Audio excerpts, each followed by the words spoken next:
चरक संहिता के अध्ययन हेतु आप सबका स्वागत है। हम यहाँ चरक संहिता का नियमित रूप से अध्ययन कर रहे हैं और अभी तक हमने सूत्र स्थान के प्रथम 12 अध्यायों का अध्ययन कर लिया है और अब अध्याय 13 जिसका नाम है स्नेह अध्याय का अध्ययन कर रहे हैं। इस श्रृंखला का आज 45वां दिन है और अब से पूर्व किए गए अध्ययन की रिकॉर्डेड वीडियोस इस चैनल पर उपलब्ध हैं। अगर आप चाहें तो इसका अवलोकन कर सकते हैं। आयुर्वेद के अंतर्गत पंचकर्म का वर्णन मिलता है और इसे श्रेष्ठ भी माना गया है। पंचकर्म करने से पूर्व स्नेहन और स्वेदन करवाया जाता है। स्नेहन में किस तरह का स्नेह प्रयोग होगा, कितना होगा, कौन से रोगी को होगा और कौन से रोग के लिए किया जाएगा, इस तरह से अनेक अन्य प्रश्न सभी का वर्णन इस अध्याय के अंतर्गत दिया गया है।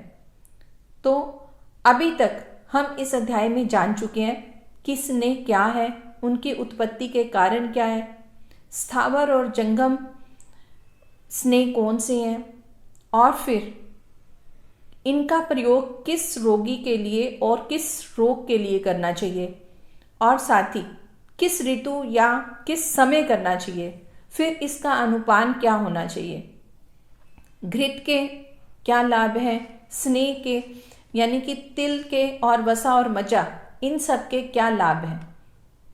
इस तरह से हम इन प्रश्नों को जान चुके हैं और आगे अब हम जानते हैं कि इन सभी का मतलब कि ये 4 स्नेह इनका अलग अलग किस तरह से प्रयोग किया जाता है। तो यहाँ अब यह प्रश्न है कि चतुर्विध स्नेह में कौन किसके लिए हितकारी।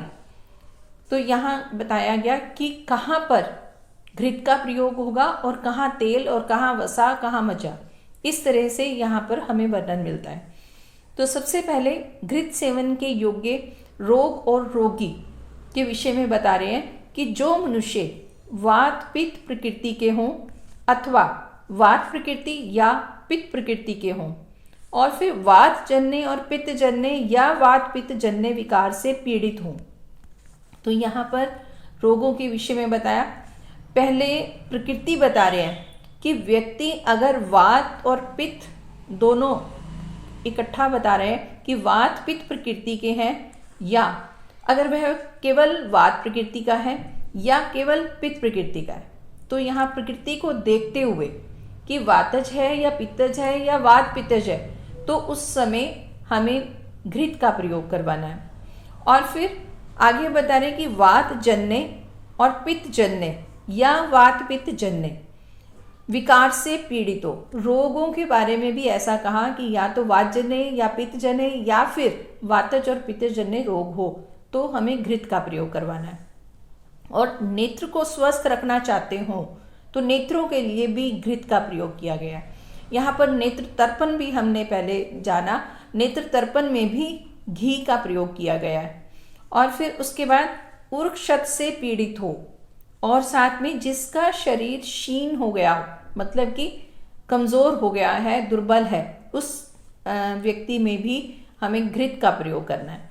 और वृद्ध हो या अत्यंत दुर्बल हो, वृद्ध को भी दुर्बल ही माना जाता है, तो इसलिए यहाँ पे वृद्ध और दुर्बल दोनों कहा कि अत्यंत दुर्बल है तो उसमें भी घी का प्रयोग करना है। और जो दीर्घायु की इच्छा करते हैं, मतलब दीर्घायु चाहिए जिनको, तो ऐसे में भी घृत का हमें स्नेहपान कराना है। और साथ ही जो बल वर्ण और स्वर को उत्तम चाहते हो, मतलब ये कि यह घृत बल वर्ण और स्वर को देने वाला है, तो इसकी इच्छा करने वाले को भी हमें घृत पान करवाना है।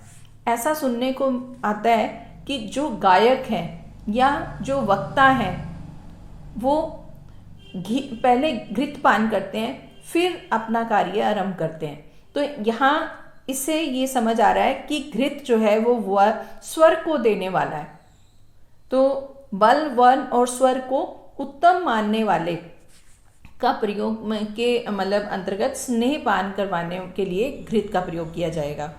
और फिर शरीर में पुष्टि तथा संतान की इच्छा रखने वाले को भी घृतपान करवाना है। और फिर शरीर में सुकुमारता और कांति वर्ड है। शरीर में सुकुमारता, कांति, ओज, स्मरण शक्ति और मेधा मतलब धारण करने की शक्ति, अग्नि में दीप्ति, तो ये जठराग्नि के लिए लगा।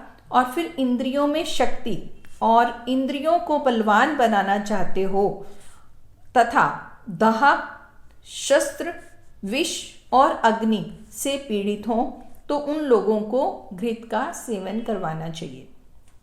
तो यहाँ जो घृत स्नेहपान के योग्य रोगी हैं, और फिर ऐसा भी कहें कि उनके साथ साथ रोगों के बारे में भी बता दिया। तो यहाँ ऐसे व्यक्तियों को घृत स्नेहपान करवाना है। अब आगे तेल सेवन के योग्य रोग और रोगी, यहाँ उन व्यक्तियों के बारे में या रोगों के बारे में बताया जाएगा जहाँ पर तेल का स्नेहपान करवाना है। तो यहाँ कहा कि जिन व्यक्तियों के शरीर में कफ और मेदा अधिक बढ़ गए हों, घृत के संदर्भ में वात, पित्त और वात पित्तश का वर्णन है। यहाँ पर कफ और मेदा इन दोनों का वर्णन है कि कफ और मेदा अधिक बढ़ गया हो, और जिनके गले और उदर में इतना मांस बढ़ गया हो कि चलते समय हिलता हो, तो ये ओबेसिटी की निशानी है। यहाँ जिनके गले का मतलब जैसे हम कहते हैं कि डबल चिन आ गया, तो डबल चिन होना, और फिर जब व्यक्ति चलता है तो उसके उदर का मांस इतना बढ़ गया हो कि चलते समय हिलता हो, मतलब कि यहाँ पर कफ और मेदा की वृद्धि का ही एक लक्षण बताया गया है कि ऐसे व्यक्ति को हमें तेल पान करवाना है। मतलब कि यहाँ पर तेल का आगे वर्णन मिलेगा कि कौन से तेल का यहाँ सेवन करवाना है।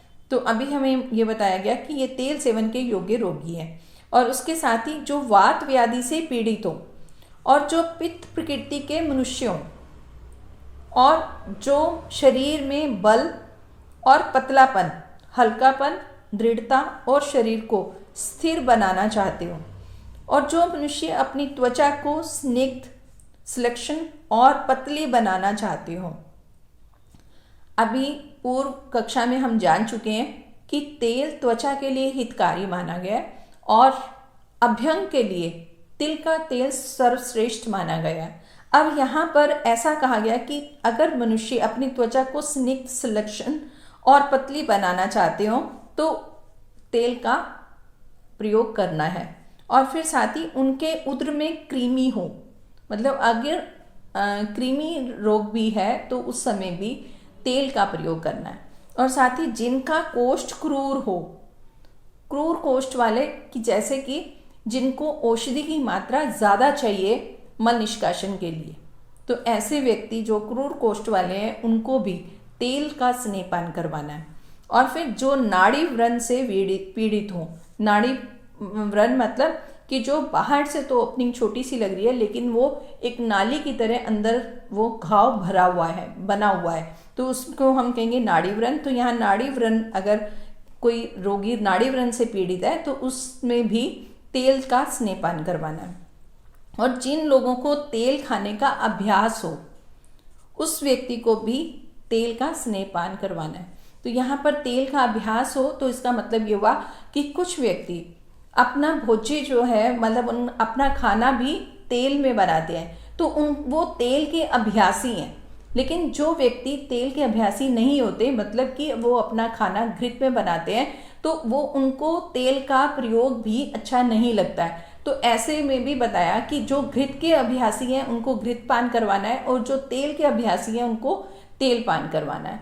और फिर वो कहते हैं कि वे लोग जो ठंडे समय में तेल का पान कर सकते हैं, तो ठंडे समय में मतलब ये व्यक्ति के बारे में बताया कि वो अगर कर सकते हैं तभी उनको स्नेहपान, और वो भी तेल का स्नेहपान करवाना है। तो इस तरह से यह तेल के सेवन योग्य रोग और रोगी का यहाँ वर्णन किया गया। अब यहाँ तेल के सेवन का ठंडे समय में करने के लिए बताया गया, तो इसका तात्पर्य ये है कि सभी स्नेह स्वाभाविक रूप से ही गुण में उष्ण होते हैं। ये भी अभी हम पहले जान चुके हैं कि घृत जो है वो शीत वीर्य है, और जो तेल है वो उष्णवीर्य है। तो यहाँ कह रहे हैं कि स्नेह स्वाभाविक रूप से ही गुण में उष्ण होते हैं, और यदि उष्ण काल में इसका सेवन किया जाए तो उपद्रव होने का भय रहता है, और इसलिए शीतकाल में तेल का सेवन बताया गया है। और तेल एक साथ ही शरीर में आवश्यकता अनुसार बल, स्थूलता, लघुता और कृशता उत्पन्न करता है। यह बात अष्टांग हृदय में भी स्पष्ट रूप से बताई गई है। तेल के विषय में ऐसा कहते हैं कि तेल का प्रयोग करने से जो अति स्थूल है वह व्यक्ति कृश होता है, और अगर वही व्यक्ति मतलब कोई व्यक्ति कृश है और फिर वो तेल का सेवन करता है तो उससे वो अपनी कृशता को खत्म कर थोड़ा वो उसका वेट बढ़ता है। तो यहाँ ऐसा कह सकते हैं कि जो तेल है वो ओबीज पेशेंट्स के लिए भी है और थिन पेशेंट्स के लिए भी है। तो ये दोनों के लिए हितकारी है। मोटापा कम करेगा और दुबलापन जो है वो भी कम करेगा। तो इस तरह से इसका स्वभाव ही ऐसा है। तो इसलिए भी इसकी जो तिल का तेल है इसका प्रयोग करने के लिए कहा गया है। अब आगे घृत और तेल के पश्चात वसा के सेवन के योग्य रोगी और रोग, इनका वर्णन किया गया कि जो मनुष्य वायु और धूप को अधिक सहन कर सकते हैं और जिनका शरीर रुक्ष है और जो बाहर ढोने और रास्ता चलने से कृश हो गए हैं, जिनके शरीर में शुक्र और रक्त सूख गए हैं, जिनके कफ और मेदा क्षीण हो गए हैं और जिनके अस्थि, संधि, शिरा, स्नायु, मर्म और कोष्ठ में अधिक वेदना होती है, जिनके शरीर में वायु ने अधिक कुपित होकर स्रोतों को आवृत कर दिया है, उनकी अग्नि जिनकी अत्यधिक तीव्र है, और जो मनुष्य वसा खाने के अभ्यासी हैं, ऐसे व्यक्तियों को यदि स्नेहन करवाना हो तो वसा सेवन करवाना चाहिए। वसा के गुणों के अंतर्गत ये बताया गया कि वसा जो है वो संधि अस्थि के लिए लाभकर है, और अगर संधि भग्न हुआ है, कांड भग्न है, तो उसमें भी वसा का प्रयोग किया जाएगा। तो यहाँ पर इसके अलावा यहाँ पर ये बताया गया कि जो व्यक्ति वायु और धूप को भी सहन कर सकते हैं उनके लिए, जिनका शरीर बहुत रुक्ष है वे ऐसे रोग व्यक्ति, और फिर जो कृश हैं और साथ में जिनके शुक्र और रक्त सूख गए हैं, तो यहाँ इनके विषय में भी ऐसा वसा का सेवन बताया गया है। और साथ में जिनके कफ और मेदा कमज़ोर है तो ऐसे में वसा का प्रयोग करवाना है। अब इसके पश्चात मज्जा के बारे में कह रहे हैं कि मज्जा सेवन के योग्य रोगी और रोग। तो कहते हैं कि जिन व्यक्तियों की अग्नि तीव्र है, मतलब कि जिनकी जठराग्नि तीव्र है और जो क्लेशों को सहन कर सकते हैं और अधिक भोजन करते हैं। यहाँ ऊपर एक शब्द श्लोक में हुआ घस्मरा। घस्मरा का मतलब यहाँ पर है कि अधिक भोजन करते हैं। इसका कहने का मतलब है कि कुछ व्यक्ति जो है वो उनकी डाइट ज़्यादा रहती है, खाना अधिक खाते हैं, लेकिन कुछ व्यक्ति खाना कम खाते हैं। तो यहाँ मज्जा का प्रयोग करने के लिए वे व्यक्ति माने जाएंगे ठीक कि जिनकी भूख अधिक लगती है, आहार का सेवन अधिक करते हैं और साथ ही स्नेहों का सेवन सदा करते रहते हो, मतलब वो सेवन स्नेह का प्रयोग भी अधिक मात्रा में करते हैं, और वात रोग से पीड़ित हों और जिनके कोष्ठ क्रूर हों, और ऐसे व्यक्तियों को यदि स्नेहन करना हो तो उन्हें मज्जा का पान करवाना चाहिए। तो इस तरह से चारों स्नेह, जिन्हें महास्नेह भी कहा जाता है, उनके यहाँ पर प्रयोग के बारे में बताया कि किस व्यक्ति और किस रोग के अंतर्गत हमें ये चूज़ करना है कि कौन से व्यक्ति को कौन सा स्नेह देना है। तो ऐसा यहाँ पर वर्णन किया गया। अब इसके पश्चात आगे कहा कि जिन जिन व्यक्तियों के लिए जो जो स्नेह हितकर होता है वह सभी बात यहाँ पर बता दी गई है। अब आगे कि स्नेह का प्रकर्ष काल क्या है। तो यहाँ पर प्रकर्ष काल का मतलब है कि समय अवधि कि कितने समय के लिए स्नेह पान करवाना है। तो इसके उत्तर में कहा गया कि स्नेह का अधिक से अधिक प्रयोग 7 दिन और कम से कम 3 दिन तक करना चाहिए। मतलब कि स्नेह पान 3 से 7 दिन के अंतर्गत करना चाहिए। अगर 3 दिन से कम स्नेह दिया गया तो रोगी को उसका प्रभाव पूरी तरह से नहीं पड़ेगा और उसमें स्नेह के लक्षण नहीं आएंगे। तो जो उसका मिनिमम टाइम पीरियड बताया गया वो 3 दिन है, और फिर ऐसे ही मैक्सिमम टाइम पीरियड जो है वो 7 दिन बताए गए। मतलब 7 दिनों से ऊपर अगर स्नेहपान करवाया जाता है तो स्नेह शरीर के अंदर साथ में हो जाता है और फिर वो स्नेहन क्रिया नहीं करता है। तो इसलिए ये 3 से 7 दिन बताए गए। और हम ऐसा भी जान सकते हैं कि कोष्ठ 3 तरह के बताए गए हैं। इसमें मृदु कोष्ठ, मध्यम कोष्ठ और तीसरा जो है क्रूर कोष्ठ। तो यहाँ पर जो मृदु कोष्ठ और क्रूर कोष्ठ के लिए समय अवधि बताई है कि अगर व्यक्ति मृदु कोष्ठ का है तो उसके लिए स्नेहपान 3 दिन के लिए करवाया जाएगा, और अगर व्यक्ति क्रूर कोष्ठ वाला है तो उसको स्नेहपान जो है वो अधिकतम 7 दिन तक करवाया जाएगा। तो ऐसे यहाँ पर यह समय बताया गया है। अब इसके पश्चात कहते हैं कि स्नेह के योग्य पुरुष कौन। अब स्नेहन के योग्य पुरुष के बारे में बताया गया कि जिन व्यक्तियों को स्वेदन या शोधन करवाना हो। हम पहले भी जान चुके हैं कि जब पंचकर्म करवाना होता है तो पंचकर्म एक शोधन क्रिया है। तो जब शोधन क्रिया करवाएंगे तो सबसे पहले स्नेहन करवाया जाता है और फिर स्वेदन करवाया जाता है। इन दोनों को, स्नेहन और स्वेदन को, पूर्व कर्म कहते हैं, और पूर्व कर्म के पश्चात ही प्रधान कर्म मतलब पंचकर्म करवाया जाता है। और फिर पंचकर्म के पश्चात कर्म भी, जिनमें लंघन और ब्रीहन आता है। तो इस तरह से ये पूरा जो पंचकर्म है वो पूर्व कर्म, प्रधान कर्म और पश्चात कर्म, इन सब से ही वो पूरी तरह उसका सिद्धि होती है और उससे शोधन होता है। तो यहाँ पर भी यही कहा गया कि जिन व्यक्तियों को स्वेदन करवाना हो, स्वेदन से पूर्व स्नेहन होगा, तो स्वेदन करवाना हो या फिर शोधन करवाना हो, उनको स्नेहन करवाना चाहिए। और फिर जिनका शरीर रुक्ष हो, ऐसे व्यक्तियों को भी स्नेहन करवाना है। और जो वात व्याधि से पीड़ित हो, वात का जो उसकी उत्तम औषधि जो है वो स्नेहन है। अगर व्यक्ति में वात से संबंधी रोग हो रहे हैं, जैसे शरीर में कहीं दर्द हो रही है या वातस लक्षण मिल रहे हैं, तो ऐसे व्यक्ति को स्नेहपान करवाया जा सकता है। तो यहाँ पर वात व्याधि से पीड़ित हो या जो नित्य व्यायाम करने वाले हो, जो प्रतिदिन व्यायाम करते हैं, ऐसे व्यक्तियों को भी स्नेहपान करवाया जाना चाहिए।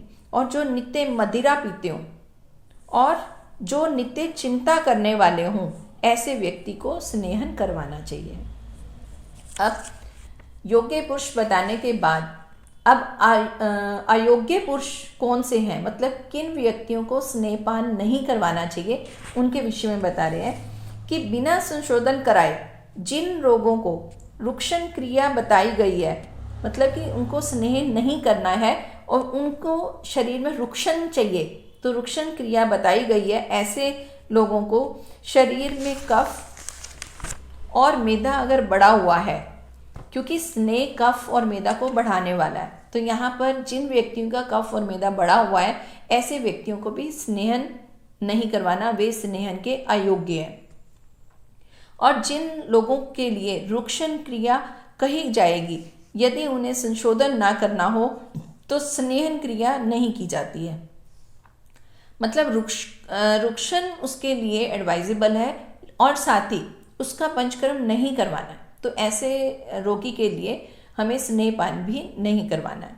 और जिनके मुख और गुदा से इतना अधिक स्राव होता हो कि मुख और गुदा कफ मार्ग से भरा हुआ हो, तो ऐसे कई व्यक्ति या ऐसे रोगी होते हैं कि जिनके मुख और गुदा मार्ग दोनों में ही मतलब निरंतर स्राव होता है, तो ऐसे व्यक्तियों को भी स्नेहपान नहीं कराना है, ये स्नेहपान के अयोग्य हैं। और साथ जो नित्य मंद अग्नि से पीड़ित हों, जिनकी अग्नि भी मंद है, मतलब कि उनका डाइजेशन जो है वो ठीक नहीं है, ऐसे व्यक्ति भी स्नेहपान के अयोग्य हैं। और साथ में जो तृष्णा और मूर्छा से युक्त हों, मूर्छा और तृष्णा मतलब तृष्णा तो हुआ कि इनको बहुत प्यास लगती है, और मूर्छा मतलब जो व्यक्ति कॉन्शियस पूरा नहीं है, ऐसे व्यक्तियों को भी स्नेहपान नहीं करवाना है। गर्भिणी हो, गर्भिणी को भी स्नेहपान नहीं कराना। तालु शोष से पीड़ित हो, अन्न में अरुचि हो, वमन रोग हो, उदर रोग हो, आम दोष या कृत्रिम विष से पीड़ित हो, तो दुर्बल हो, और जो क्लम युक्त हो, और स्नेह पीने से जिनमें गलानी होती हो। कुछ व्यक्ति स्नेह नहीं मतलब स्नेहपान नहीं कर सकते, उनको स्नेह से ही मतलब उनको ये चिकनाहट वाली चीज़ों से गलानी होती है, उनको उनसे वमन हो जाता है, तो उल्टी आने वाले जो संभावना उल्टी की संभावना रहती है, ऐसे व्यक्तियों को भी स्नेहपान नहीं करवाना है। और फिर जो मद से पीड़ित हो, मतलब जिन्हें नस्से और बस्ती कर्म किया जा रहा हो, ऐसे व्यक्तियों को स्नेह का कर्म नहीं कराना चाहिए। और यदि असावधानीवश स्नेहपान करवा दिया जाता है तो स्नेहपान से भयंकर रोग भी हो जाते हैं। तो यहाँ यह भी स्पष्ट किया गया कि पहले बताया गया कि अयोग्य रोगी कौन से हैं जिनको स्नेहपान नहीं करवाना है, और फिर ऐसा भी कहा गया कि अयोग्य व्यक्ति को अगर स्नेहपान करवा दिया गया तो अनेक रोग हो सकते हैं, अनेक उपद्रव हो सकते हैं। अब आगे अस्निग्ध व्यक्ति के लक्षण बताए गए, यानी व्यक्ति को स्नेह पान करवा दिया गया है, लेकिन ये जानना भी ज़रूरी है क्या व्यक्ति का स्नेहन हुआ है। तो हम कैसे जानेंगे कि व्यक्ति का स्नेहन हुआ या नहीं हुआ? तो उसके लक्षणों को हम जानकर ऐसा समझ सकते हैं। अब वो लक्षण क्या हैं? स्नेहपान करवा लिया गया है और फिर उसमें लक्षण क्या आ रहे हैं? उसमें मल का गांठदार होना और फिर रुक्ष निकलना। मल अभी स्निग्ध नहीं हुआ है, वह गांठदार है, टूटा नहीं है, और साथ में रुक्ष भी वह दिखाई दे रहा है, तो इसका मतलब स्नेहन ठीक ढंग से नहीं हुआ है। तो यह अस्निग्ध व्यक्ति के लक्षण हुए कि मल गांठदार है और रुक्ष है, और साथ ही उसमें वायु का अनुलोमन नहीं हो रहा है, और जठराग्नि का मंद होना, मतलब पाचन क्रिया भी ठीक ढंग से नहीं आरंभ हुई है, और साथ ही शरीर में खरता और रुक्षता उत्पन्न हो जाना, मतलब ड्राइनेस फील होगा। जबकि स्नेहन होना है अगर करवा रहे हैं तो वो विधि पूर्वक करवाया गया और सम्यक लक्षण आएगा तो उसमें शरीर जो है वो स्निग्ध होगा।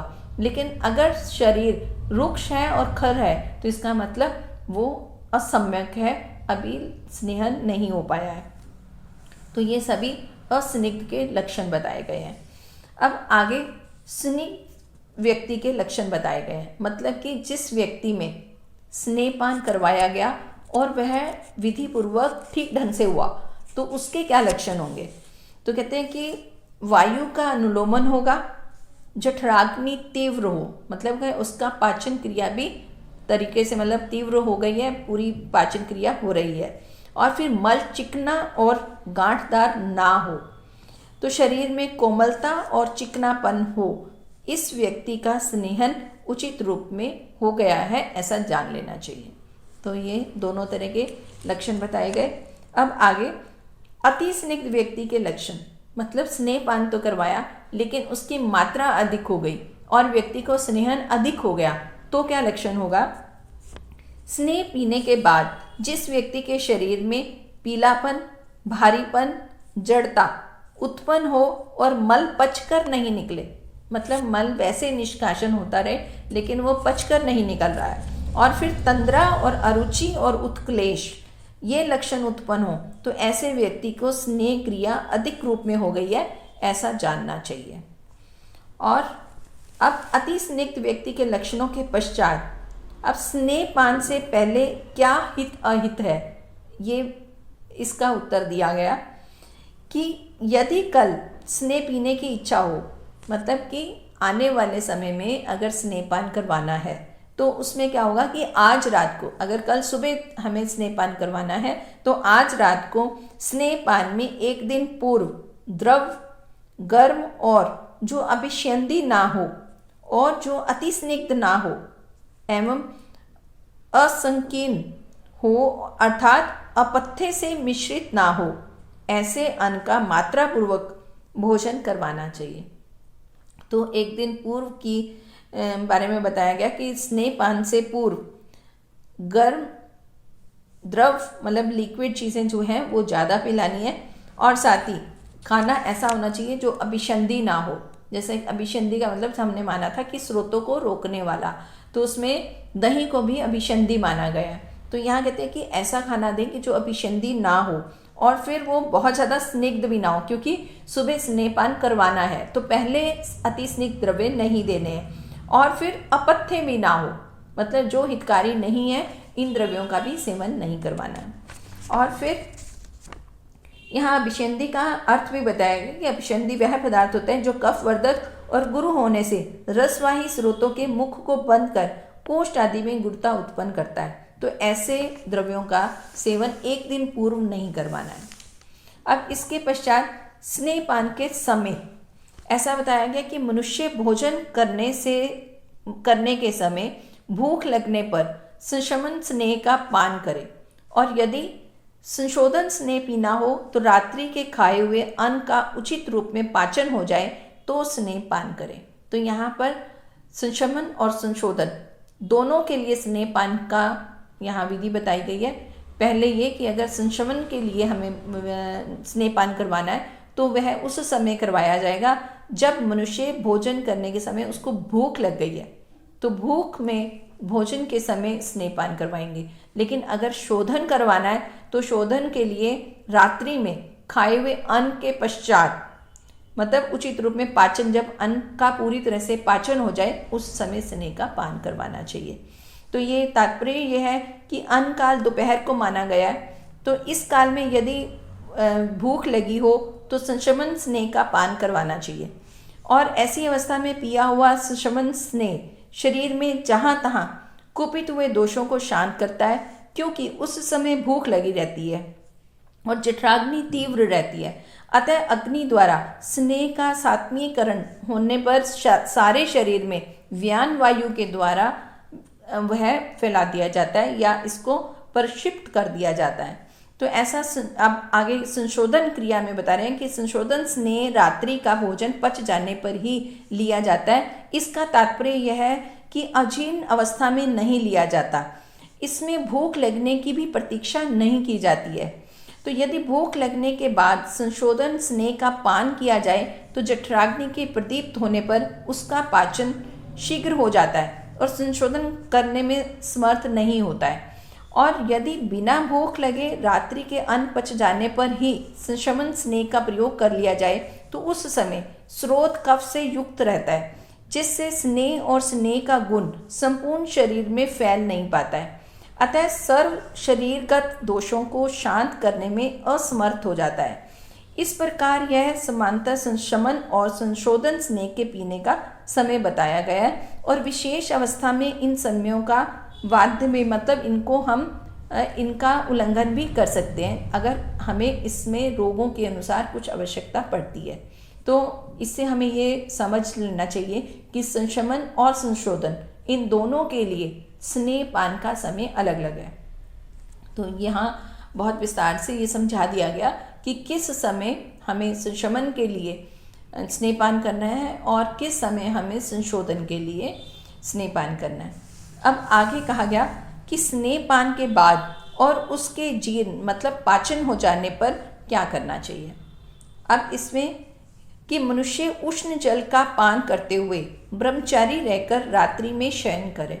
पहले ये कहा गया कि अनुपान के विषय में ऐसा कहा गया था कि घृत के लिए अनुपान उष्ण जल है और बाकी तेल और वसा मचा का अलग अनुपान बताया गया। लेकिन यहाँ पर ऐसा कह रहे हैं कि यहाँ उष्ण पान का सेवन करना है और व्यक्ति ब्रह्मचारी रहकर रात्रि में शयन करे और साथ ही मल मूत्र वायु डकार आदि वेगों को ना रोके और व्यायाम उच्च भाषण क्रोध शोक शीतल वस्तुओं का सेवन धूप में बैठना इन सब चीज़ों का परित्याग करे और शयन और बैठने का स्थान अप्रवात मतलब कि जहाँ पर तेज हवा ना चलती हो ऐसा होना चाहिए और स्नेह पीकर तथा स्नेह के जीर्ण होने पर पुनः स्नेह प्रयोग के शीघ्र ही बाद इन नियमों का पालन करना चाहिए। तो ऐसा कहा गया कि ये जो हमें स्नेह पान करना है, स्नेह पान के पश्चात ये सभी कार्य जो हैं इनका ध्यान रखते हुए इनकी विधि पूर्वक ही इसका सेवन करना है। और साथ में ऐसा कहा गया कि यदि स्नेह पीने के बाद इन नियमों का उचित पालन ना किया जाए तो भयंकर रोग उत्पन्न हो जाते हैं। तो यह एक प्रिकॉशन भी बताई गई है कि स्नेहपान के पश्चात इन सब को इस तरह से हमें ध्यान से करना है, मतलब रोगी के लिए ये निर्देश देना है। अब आज का इतना ही, बाकी अध्याय का शेष भाग आने वाली कक्षा में। अब हम प्रश्न उत्तर लेते हैं। पूर्व कक्षा में पूछा गया प्रश्न था कि अध्याय 13 में जो वार्तालाप चल रहा है उसमें श्री आत्रेय जी ने मतलब कितने क्वेश्चन जो हैं वो पूछे हैं, तो प्रश्नों की संख्या बतानी थी। प्रश्नों की संख्या यहाँ पर 25 है। तो अब बारी आज के प्रश्न की। तो आज का प्रश्न है कि स्नेहपान में अनुपान क्या बताया गया है। तो तीनों तरह के अनुपान आपको बताने हैं। प्रश्न उत्तर का केवल एक ही मकसद रहता है कि इसमें विषय में रुचि हो और हमने अभी तक क्या जाना है उसके बारे में भी थोड़ा स्मरण रहे। तो आशा है कि आप इसका उत्तर अवश्य देंगे और इसी के साथ आप सबका अभिनंदन।